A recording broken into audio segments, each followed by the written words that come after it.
Le virus de la rougeole est un membre de la famille des morbillivirus, proche du virus de la peste porcine et bovine.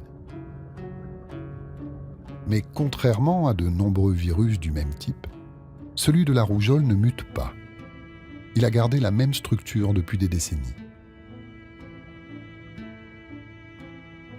Grâce à cette propriété génétique du virus, les vaccins développés depuis les années 60 sont toujours efficaces.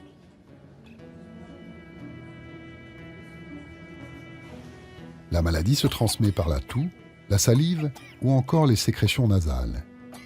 Le virus libéré à l'air libre reste dangereux 2 heures environ.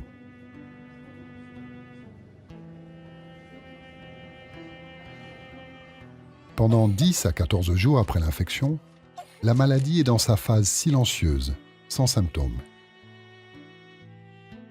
Suivant un plan d'attaque redoutable, le virus se loge d'abord dans les voies respiratoires, se réplique, puis passe par le sang pour atteindre des organes plus éloignés, comme la rate, le tissu lymphatique, les poumons, le foie. C'est alors que les symptômes se manifestent. Une forte fièvre, un nez qui coule, de la toux, une conjonctivite et parfois des diarrhées. C'est à ce moment qu'un enfant infecté est le plus contagieux. Il présente aussi un signe bien distinctif, appelé signe de Koplik, de petites taches à l'intérieur de la bouche. Vient alors l'éruption.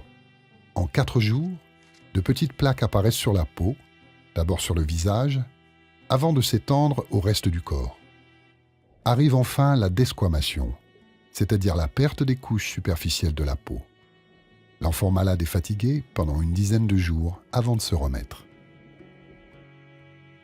Des complications comme otite, pneumonie ou autres infections respiratoires surviennent dans 10 à 40% des cas. Les enfants de moins de 5 ans qui vivent dans des conditions de promiscuité, mais aussi les enfants malnutris ou séropositifs, risquent de contracter une rougeole sévère, voire mortelle. Plus rare mais plus dangereuse, l'encéphalite, une inflammation du cerveau qui survient dans environ 1 cas sur 1000. Ce sont les complications qui provoquent les décès, surtout chez l'enfant de moins de 5 ans et l'adulte de plus de 20 ans. Dans les pays pauvres, la mortalité liée à la rougeole oscille généralement autour de 3 à 6%.